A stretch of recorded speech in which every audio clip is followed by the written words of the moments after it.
완도와 더불어 함께하는 완도 주사랑교회. 오늘 우리에게 주신 하나님의 말씀은 마태복음 3장 1절에서 10절까지 말씀입니다. 마태복음 3장 1절에서 10절까지 우리 하나님의 말씀을 한 절씩 교독해서 읽겠습니다. 그때 세례 요한이 이르러 유대 광야에서 전파하여 말하되 그는 선지자 이사야를 통하여 말씀하신 자라. 일렀으되 광야에 외치는 자의 소리가 있어 이르되 너희는 주의 길을 준비하라. 그가 오실 길을 곱게 하라 하였느니라.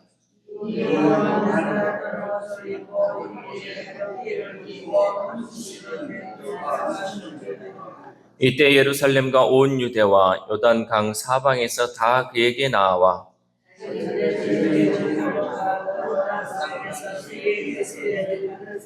요한이 많은 바리새인들과 사두개인들이 세례 베푸는 대로 오는 것을 보고 이르되 독사의 자식들아, 누가 너희를 가르쳐 임박한 진노를 피하라 하더냐. 속으로 아브라함이 우리 조상이라 생각하지 말라. 내가 너희에게 이르노니 하나님이 능히 이 돌들로도 아브라함의 자손이 되게 하시리라.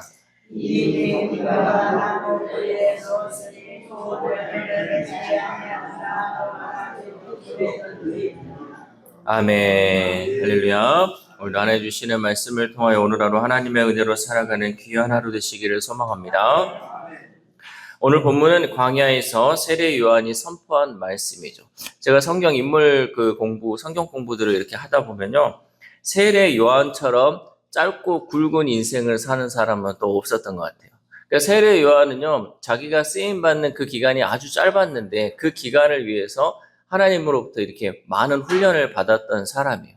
그러니까 우리가 어쩌면 이 세상을 살아감에 있어서도요, 오래 살고 이렇게 길게 사는 것도 좋겠지만요, 얼마나 그 짧은 시간 안에 하나님의 일, 또 하나님이 맡겨준 그 일을 잘 감당하느냐도 또 중요하다라는 거죠.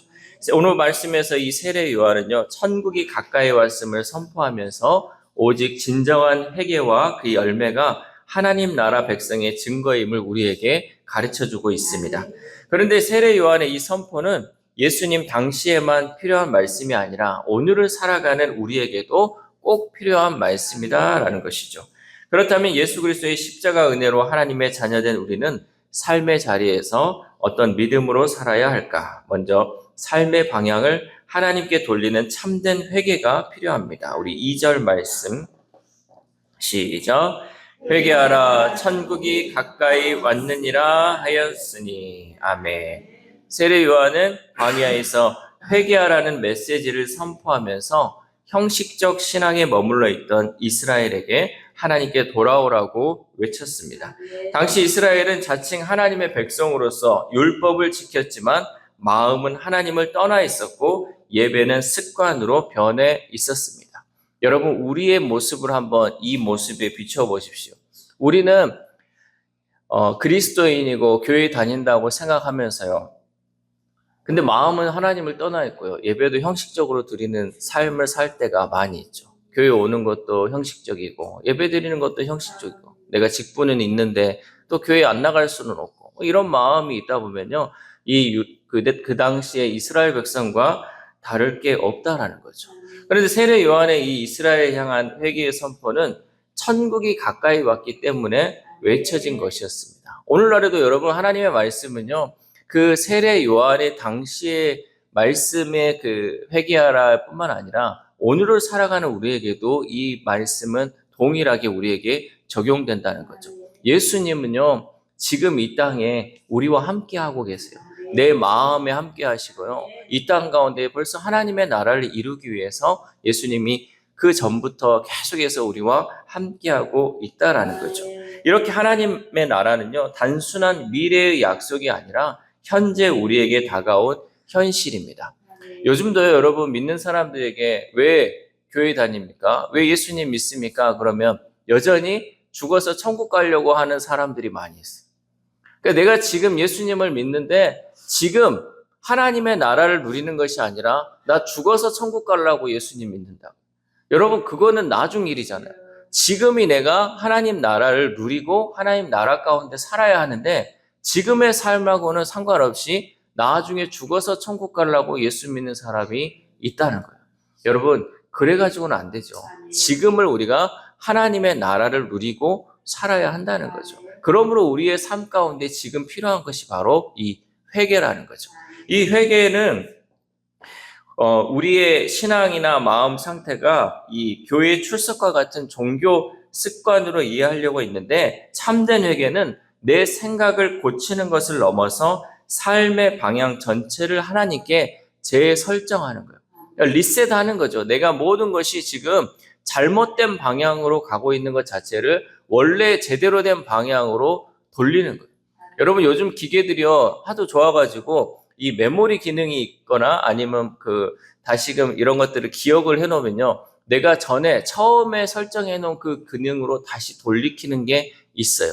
그러니까 우리가 핸드폰도 마찬가지로 뭐가 잘못되거나 했을 때는요, 아예 공장 초기화를 돌리면 맨 처음의 상태로 돌아간다는 거죠. 그러니까 회개는요, 내가 원래 하나님을 믿고 하나님의 백성으로 살아가려고 처음 먹었던 그 신앙을요, 다시금 그 상태로 돌이키는 것이 회개예요. 우리가 살다 보면요, 내가 너무 형식적이고 겉으로 보이는 신앙, 또 내가 직분에 따라서 이게 보이는 것에 위주로 살아가다 보면 진정한 이 마음을 통해서 하나님을 섬기지 못할 때가 많이 있어요. 그럴 때는 여러분, 이 회개를 통하여서 내 마음을 다시금 하나님께로 돌리는 일이 필요하다라는 거죠. 그러므로 우리의 직장과 가정, 또 인간관계와 재정 사용에 이르기까지, 또 나의 계획과 선택의 중심, 이 모든 것들이 하나님께 향할 때 비로소 회개가 시작되는 줄 믿습니다. 어느 한 부분만 고쳐서 되는 게 아니라 나의 모든 것을 고쳐야 한다는 거죠. 그러니까 내가 이렇게 해서 하나님, 내가 죄 지었습니다. 내가 잘못했습니다. 이래가지고 끝내서는 안 된다는 거죠. 모든 내 삶의 방향, 나에게 속해 있는 이 모든 것이 다시금 하나님께로 향할 수 있도록 리셋하고 재설정하는 것이 바로 진정한 회개의 모습이다라는 거죠. 그러므로 우리도 살아감에 있어서 내가 지금 잘못된 길을 가고 있고 내가 제대로 하지 못하는 것이 있다면 진정한 회개를 통하여서 이 세례 요한이 외치는 회개하라 천국이 가까이 왔느니라, 이 말씀이 우리 마음을 울리는 말씀이 될 수 있기를 소망합니다. 또한 우리는 회개의 열매를 맺어야 하죠. 우리 7절 말씀 시작. 요한이 많은 바리새인들과 사두개인들이 세례 베푸는 대로 오는 것을 보고 이르되, 독사의 자식들아, 누가 너희를 가르쳐 임박한 진노를 피하라 하더냐. 아멘.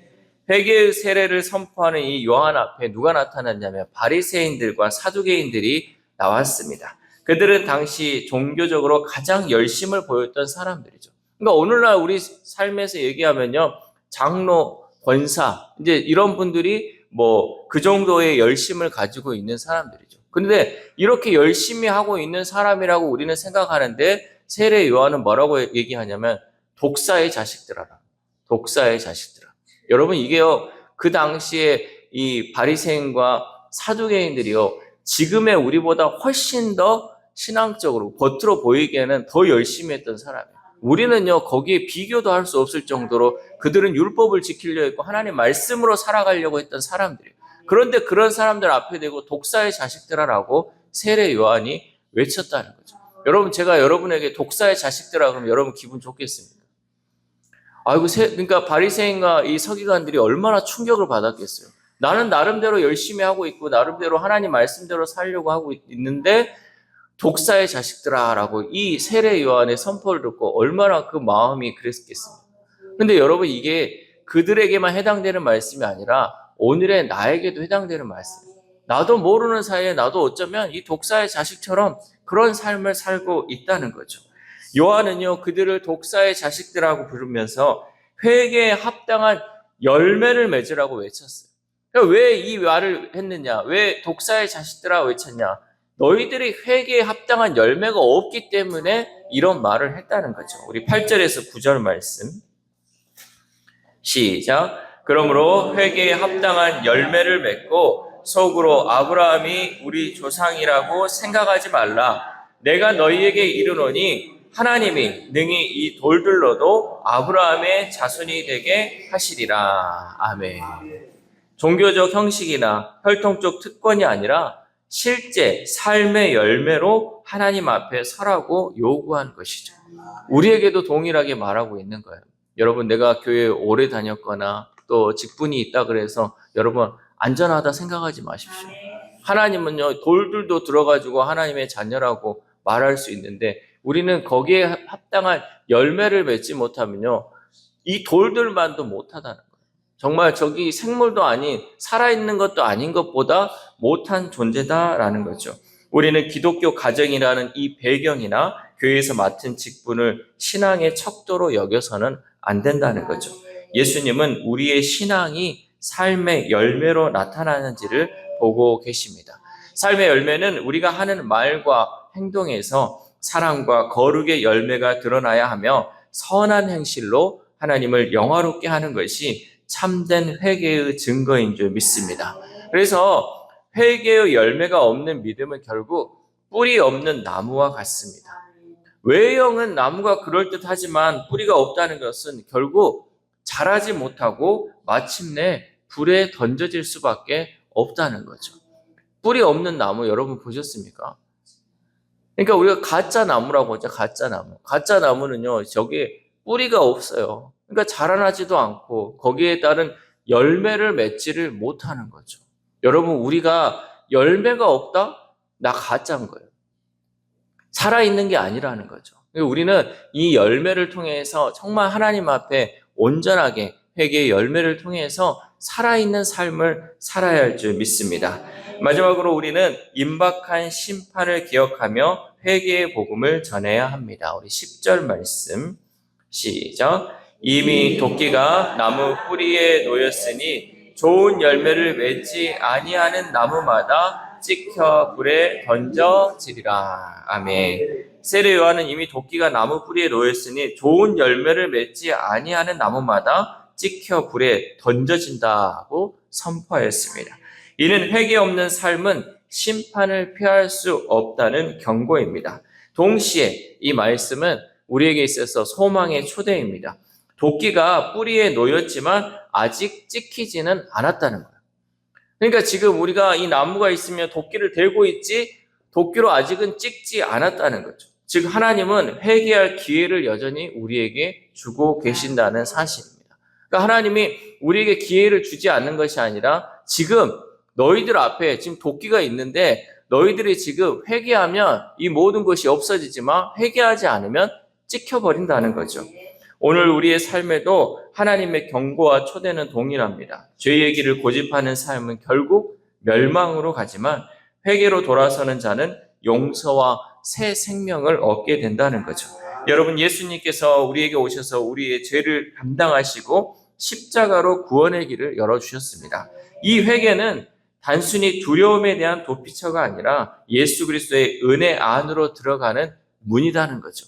우리가 회개를 통해서 예수님 안으로 들어갈 수 있다라는 거죠.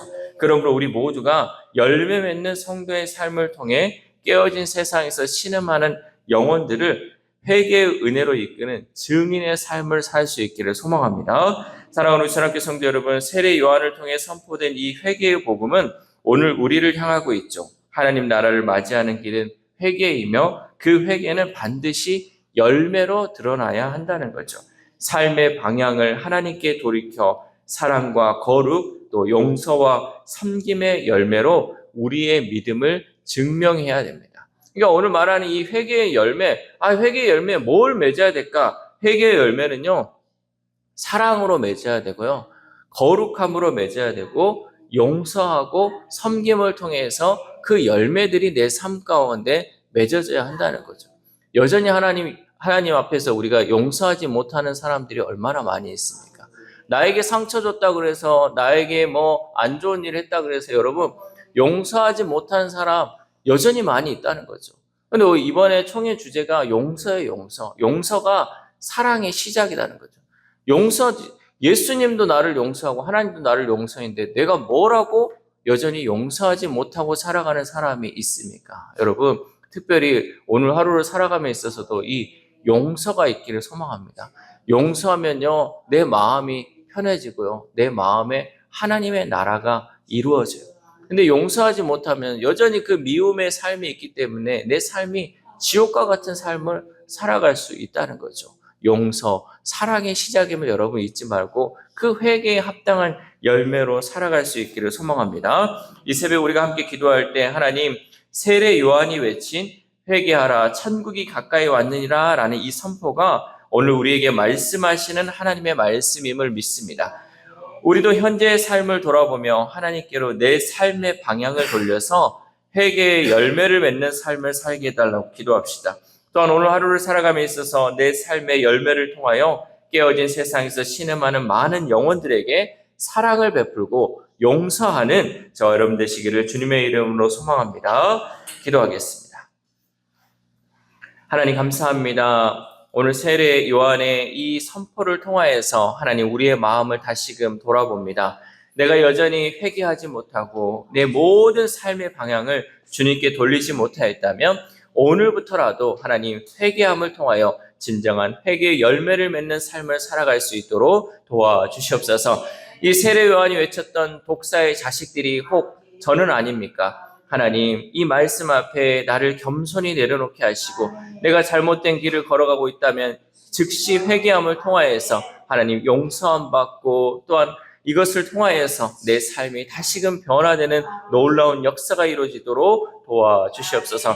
이번에 아픈 환우들을 위해서도 하나님 기도합니다. 하나님 그 고통과 그 아픔 가운데 있는 환우들 하나님 불쌍히 여겨주시고 오늘도 치유의 손길을 하나님 발하여 주심을 통하여서 그 아팠던 것이 회복되어지게 하시고 치유되어지게 하심을 통하여서 주님 주시는 그 은혜로 살아가는 우리 환우들의 삶이 될 수 있도록 도와주시옵소서. 또한 우리의 자녀들, 우리의 다음 세대들이 있습니다. 하나님 그들의 삶의 방향이 어디로 향하고 있습니까? 하나님 이 말씀을 통하여서 정말 하나님께 내 모든 삶의 방향을 돌림을 통하여서 하나님이 주시는 그 은혜의 길을 걸어가고 오늘을 살아가는 우리의 자녀들이 그 가운데 하나님의 나라를 경험할 수 있도록 도와주시옵소서. 또한 오늘 하루를 살아갑니다. 하나님 이 들은 말씀이 다른 사람에게 해당되는 것이 아니라 나에게 해당되는 하나님의 말씀으로 받아들이게 하시고 내가 정말 진정 변함을 통하여 회개의 열매를 맺어 하나님께 영광 올려드리고 내 삶 가운데도 하나님의 나라가 이루어지는 귀한 하루 될 수 있도록 도와주시옵소서. 이 모든 말씀 우리를 구원하여 주신 예수 그리스도의 이름으로 기도드립니다. 아멘.